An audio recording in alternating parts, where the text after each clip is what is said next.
Story number 1. Our story begins with a student sitting in class when his phone begins to ring. He springs up from his desk and begins to pant. Something is wrong with this poor boy. His whole body is shaking and quivering in fear. The teacher asks him, "Kojima, what's wrong?" But before she can stop him, he runs as if his life depends on it, and she yells, "Hey, wait!" Kojima sprints down the hallway as his phone continues to buzz. "No, I don't want to go!" He then picks up the phone, placing it toward his ear, and a voice says, "Barbecue lunchbox with chocolate cornets and apple juice." And then, the phone hangs up. A few minutes pass as the boy gathers those items. He shows up on the rooftop, slowly opening the door, with a bag in hand.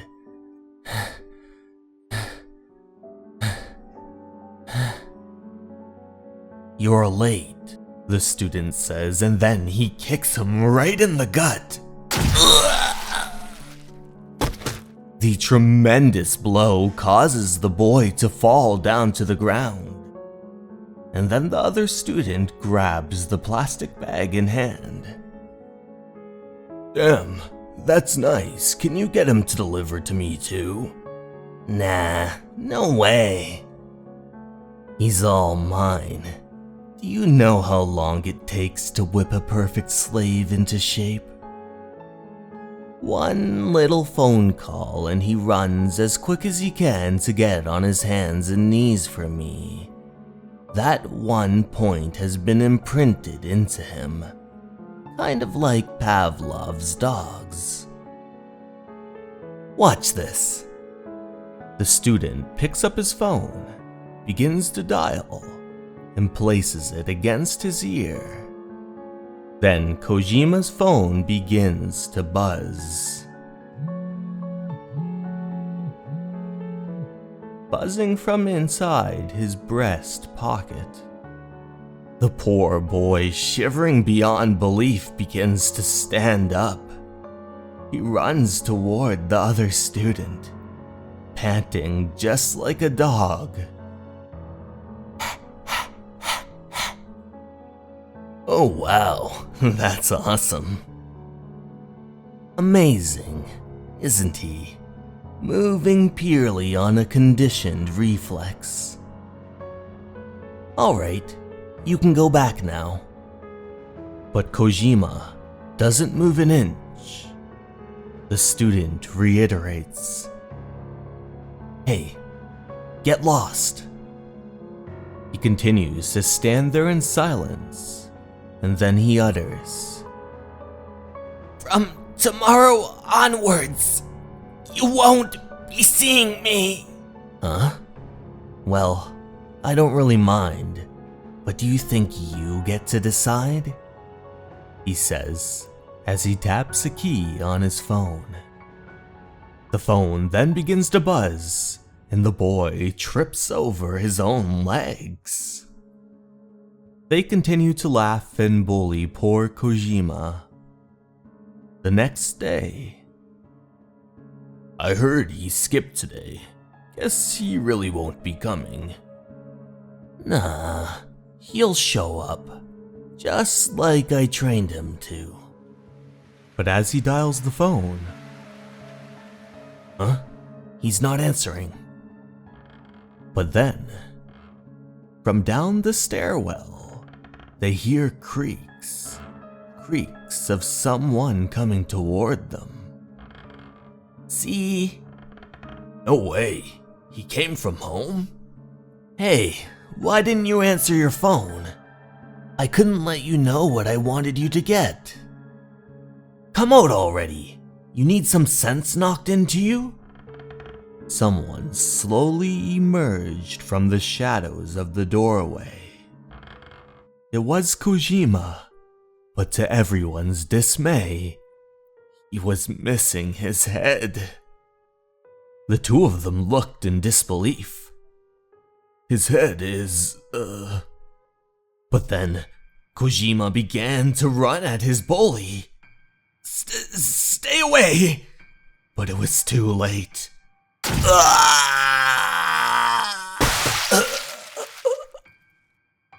Whatever was left of the poor boy had knocked his bully right off the rooftop, onto the ground to his death.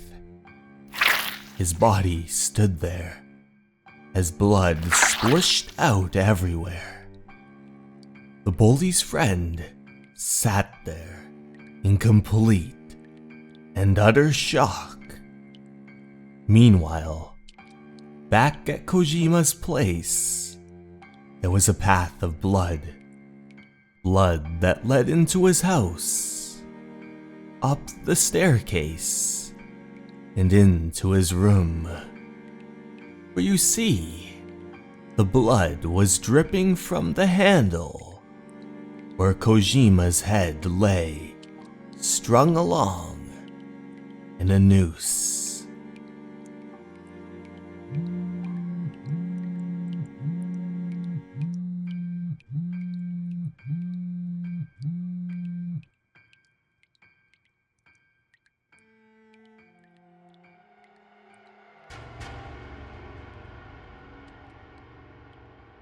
Story number 2. I applied for a part-time job that looked pretty lucrative at the beginning of summer, and then a text came in. Start date confirmed. Please come to the enclosed location on the 28th of July at 9 o'clock. This is it. Are you sure about this? Getting cold feet now. The man placed his key into the door handle, slowly turning as the door opened, creaking behind them, and what they saw was an office, but strangely, no one's here. They did tell us that we would be getting straight to work on our own, he said, as they noticed a nearby manual, and he opened it. I didn't take you for the type to read through the manual. Don't make fun of me. Let's see.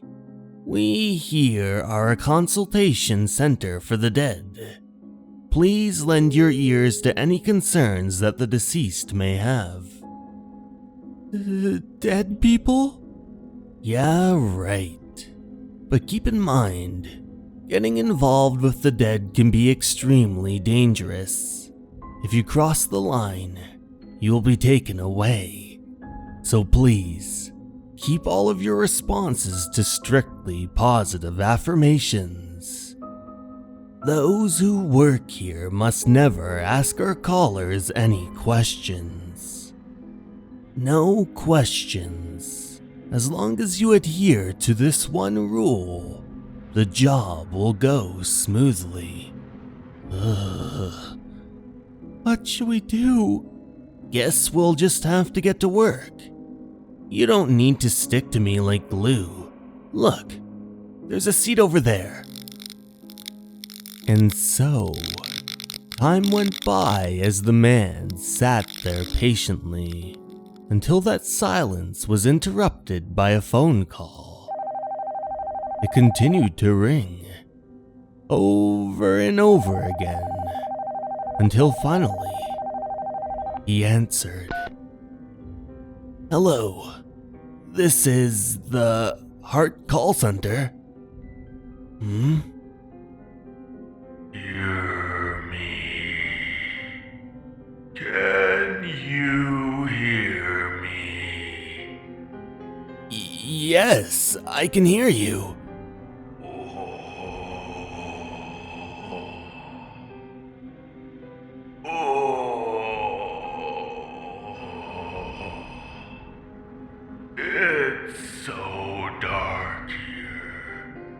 I've been so lonely for so long. There's no one else here.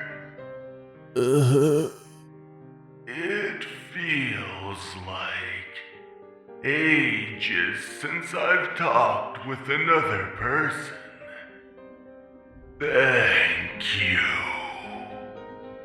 And then, the phone hung up.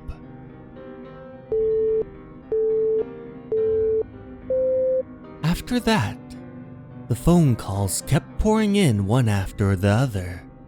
Calls filled with cries of sadness. Calls filled with screams of anger. As we were frantically responding to every call that came in, the day flew by before we knew it. Oh, the pay was already sent to my bank account. But that was tougher than I expected it to be. I don't know if I could have gotten through it here without you. Thanks, Riku. Why are you acting weird? There's nothing weird about what I said. Let's head out. The two of them walked out the doorway, but that was when the phone began to ring. Sorry, let me just take this last one real quick, he said as he slammed the door behind him. The phone continued to ring until he picked up.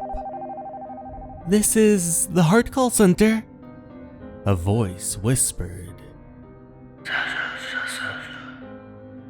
Huh? Sorry, could you repeat that one more time? That's a question. What? Riku never came back out. The next day, still not here. Good morning. That scared me. Have you been here? You had me worried yesterday. You just disappeared out of nowhere. Did something happen after you went back in? The room was silent for a moment, and then he was greeted back with a voice. That's a question, right? Quit fooling around. What's going on? He made his way ever so slowly to the cubicle. Hey! Stop ignoring me! And what he saw was that it was completely empty. All that remained was the phone off the hook. What? Why would you? A voice from the phone replied back to him. I'm sorry. It's too lonely on my own. And then it hung up as he was left alone in the utter silence.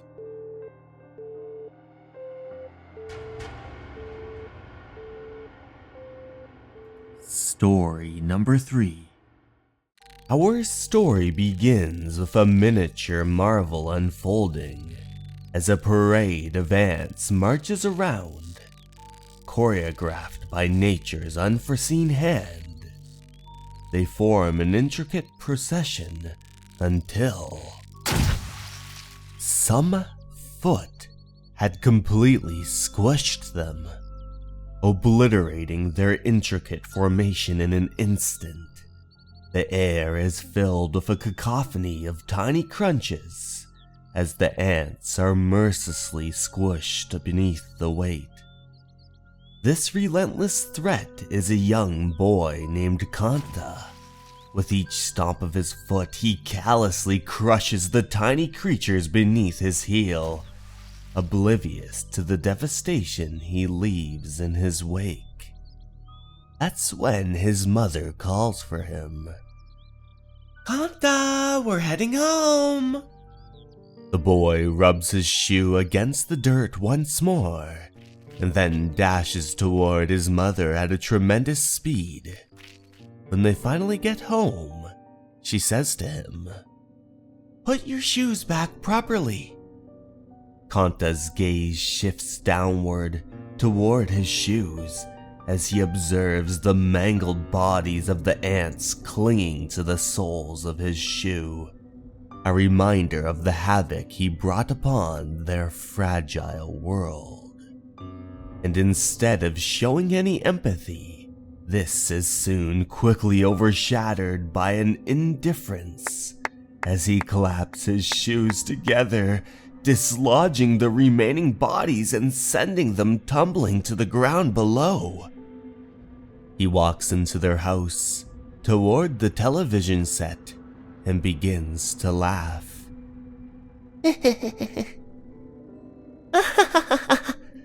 But that is when he notices something on the flashing lights on the TV. Huh? As he takes a closer look, he notices once again one of those pitiful creatures. It's an ant. It struggles to traverse about the screen. What? He places his hand closer toward it, and with a swift motion, he completely squishes the ant as its lifeless body sticks to the screen. Then he swiftly grabs a tissue, using it carefully to pick up the remains before tossing them into a trash bin nearby. Anta, time for dinner! Coming! I made your favorite today, omelet rice. Yay! But as he runs toward it, he notices something peculiar. A small ant crawling about on his plate. What the? Again? He uses the tissue to squish this one once more, but then he notices there's more. Why? Hey, what are you doing over there? Mom, look at my plate. There are... With a sudden jolt, Kanta's appetite is replaced by a gut-wrenching realization as he realizes the horrible truth. A swarm of ants, not content with merely exploring his plants, have made its way onto his food, crawling over every morsel with relentless determination. He lets out a noise in shock. Huh? What's wrong? Ants! There are ants! Ants?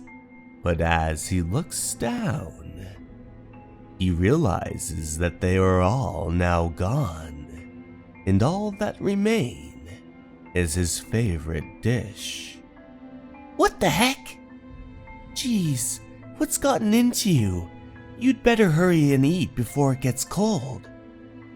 He takes a bite, expecting the familiar taste of his meal, but instead, his senses are assaulted by a mass of tiny bodies.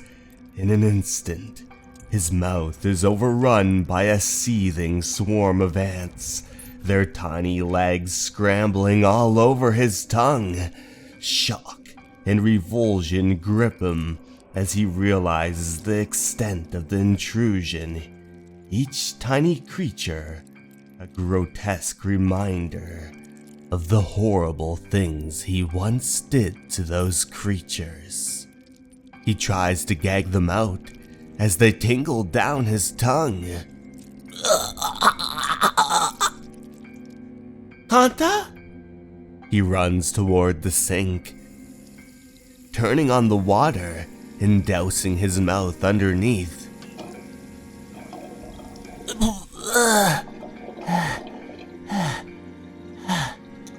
As his body begins to shiver and water droplets drip down his face, he ever so slowly makes his way out of the bathroom. But once again, he encounters a horrible parade of ants. His body begins to tremble in fear as he says, Why? Where are they coming from?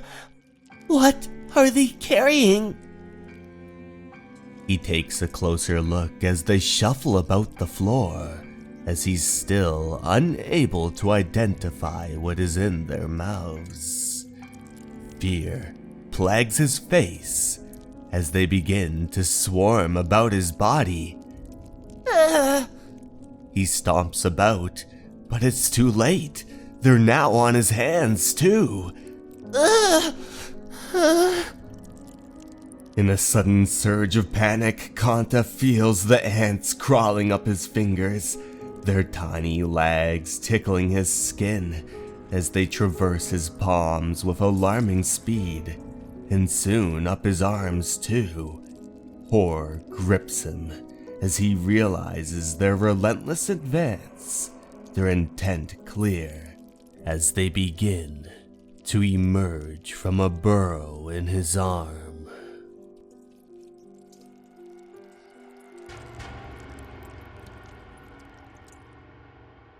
Story number 4.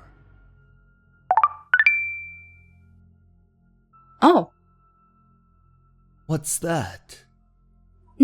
nothing. You can't watch movies all day. At least try to look for a job. Ugh, he's so annoying. He barely even makes any money. Both of us had already realized it. We realized that our relationship was going to end. So before that happens, I need to snag myself a new boyfriend.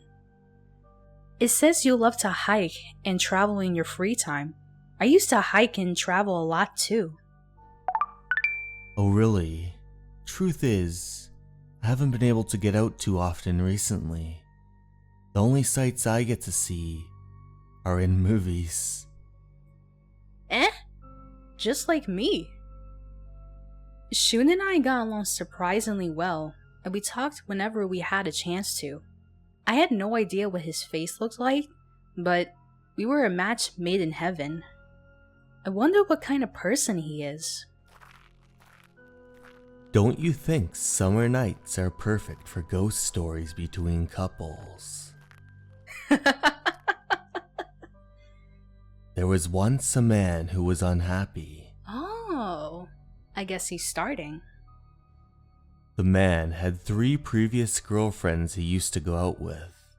When they broke up with the man, they all ghosted him. The people around the man took pity on him, but it wasn't the fact that the girls had ghosted him that made him sad. It was the fact that they all betrayed him. All 3 women were going out with other men behind his back. Ever since then, whenever the man was longing to meet the woman he had dated again, he went to the mountains to see them. The end. Wait, does that mean the man brought those women to the mountains and... I'm that man. Well, pretty scary, don't you think? Ha ha ha ha. Yeah, it really got me good. And why did the story end like that? Shun is kinda creeping me out. Huh? After hearing that story and being alone in the dark, she couldn't help but feel a little nervous. She quickly hurried home.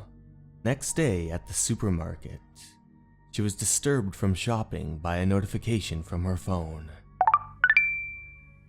Why did you stop responding? Fine. I'm gonna come meet you face to face. I can see that you're within my range. His range? What? She quickly checked the distance to her match on the phone, and it revealed, your match is within 300 meters. She couldn't help but feel the uneasy feeling that she was being watched. It could be any one of them. I can't do this. I'm going home. Your match is within 200 meters. Good night, miss. Your match is within 150 meters. How? How is he getting closer and closer? He can't know where I am, right? Why? Where is he? Who is he? She finally got a moment to catch her breath, but that was when a hand grabbed her from behind. Ah!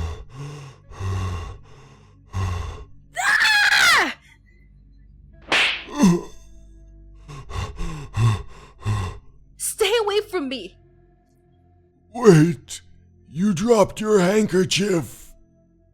She sprinted back home as if her life depended on it, quickly shut the door behind her and locked the latch. I'm saved!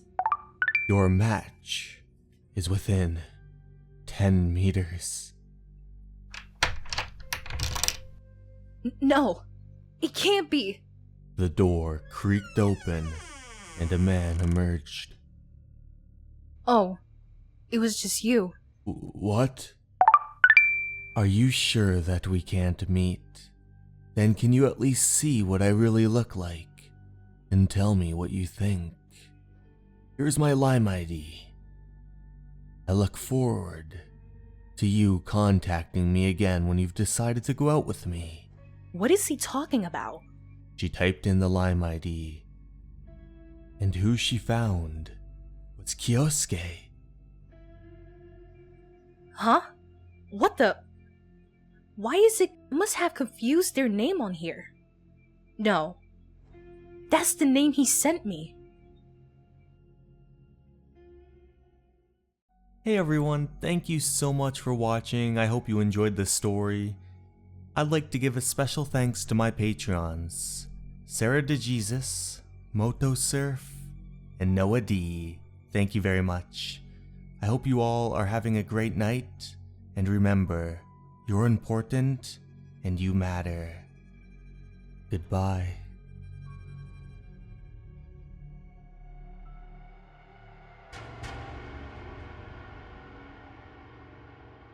Story number 5. My big brother is always running past me.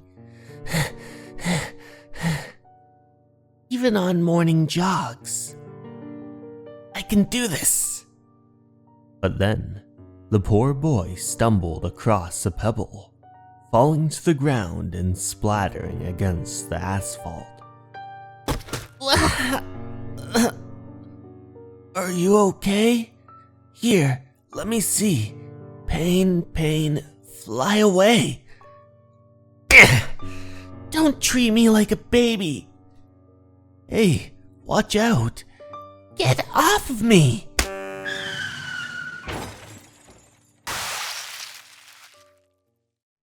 My big brother died. It's all my fault. Laura, no, it's not your fault. That's right, it was a freak accident. One day you'll grow into a fine boy like Riku. Sora.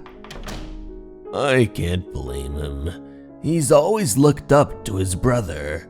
Riku was the goal he wanted to reach. The poor thing. The parents heard crying that lingered through the hallways and came from Sora's room.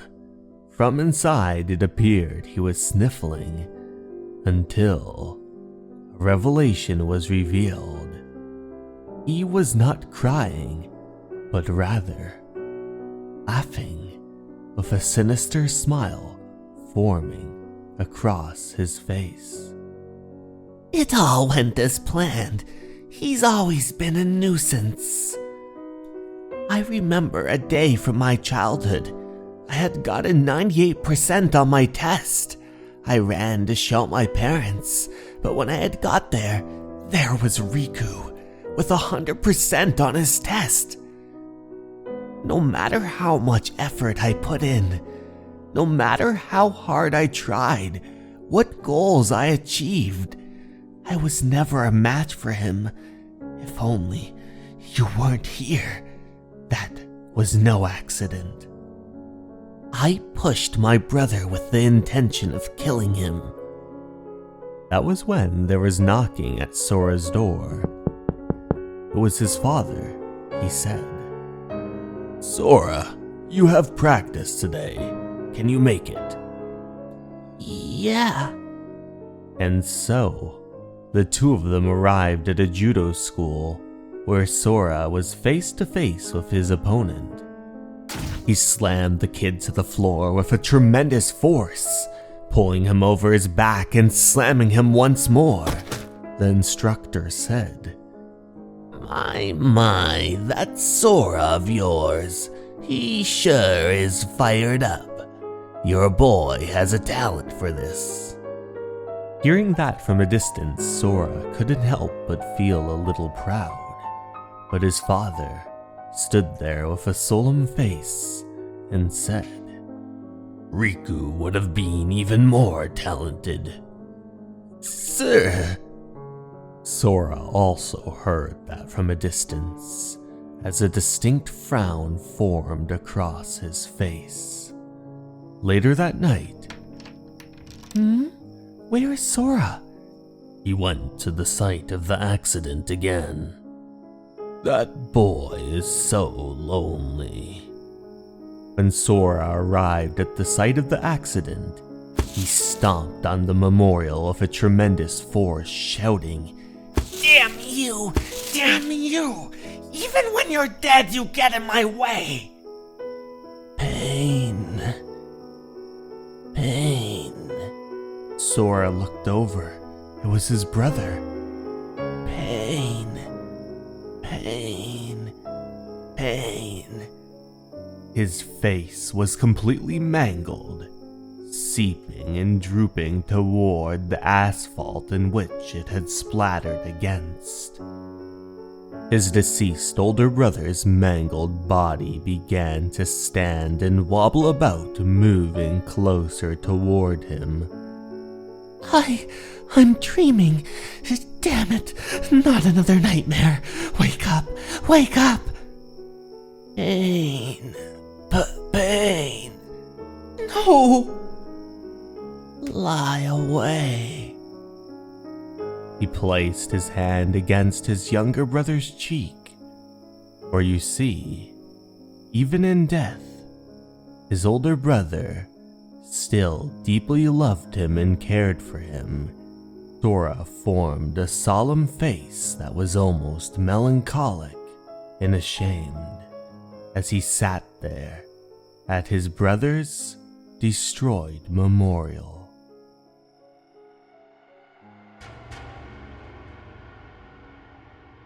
Story number 6. My house. My family. A beautiful wife of an even more beautiful disposition. A diligent honor student for a daughter. And the man who is supporting them. For me, who grew up with relatives instead of my parents. What I wanted so badly, I could taste it, was a regular household. Good morning! And I have that here. But instead, what the man was greeted with was silence. He reiterated, I said, good morning. But still, the daughter didn't say a word. Well, aren't you going to say anything? I can't deny how cute she is even when she gets rebellious like this. But the man looked down and saw nothing was there. Hey, my breakfast isn't here. I'm making it for you right now, honey. You know you should hear me waking up and have it ready for me, right? I can't eat this. But isn't celery your favorite? I've come to hate it these days. I work my ass off every day. Can't you have at least a little respect for the man of this house? But in that instant, his daughter got up from the table. What? I have to go to the bathroom. When your father is speaking, Please, stop, dear. then she had better have something to say to me. But the two of them were shaking in complete and utter fear, and even the father was trembling. Say sorry! You've thrown this house into disarray, and you're not going to apologize for that? Apologize. Apologize. Apologize. Apologize. Say sorry. Say sorry. Say sorry. Please, calm down. I beg of you. Why won't she apologize? What is wrong with you two? We've noticed. You're the one with something wrong.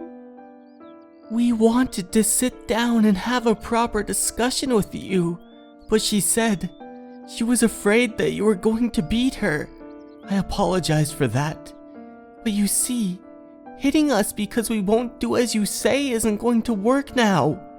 We aren't your servants, living to make your life easier. So please, we ask that you leave this house. What are you saying? Such conceited behavior. This house was bought with the money that I earned. If anyone is leaving, it's you two. Get out already, and don't take anything. The clothes and shoes you wear were bought with all my money. And how about throwing up all my food too? The only reason you get to eat is because I provide for you. Servants, don't get it twisted. My money is the reason why both of you are mine. You're just my playthings.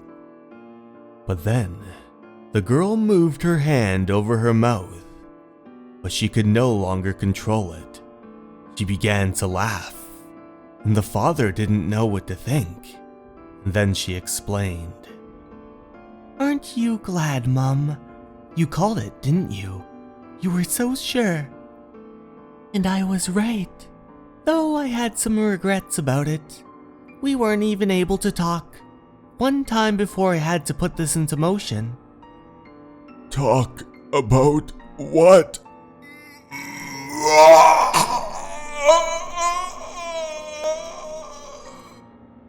I poisoned your food. But I didn't eat it. What I poisoned was the soury you had for dinner yesterday. Which means you should have been dead by the time night fell. But you kept showing up. Again and again. And again. Coming and going like nothing was wrong. Die! You asshole! You can't stay at this house forever!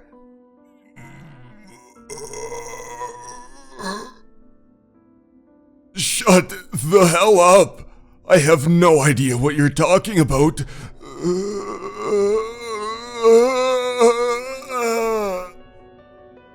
Aren't you going to open the bathroom? I will if you won't. Look closely and see for yourself. No, I don't want to! And what was inside that bathroom was a dead, mangled body. Now cut it out and disappear for good.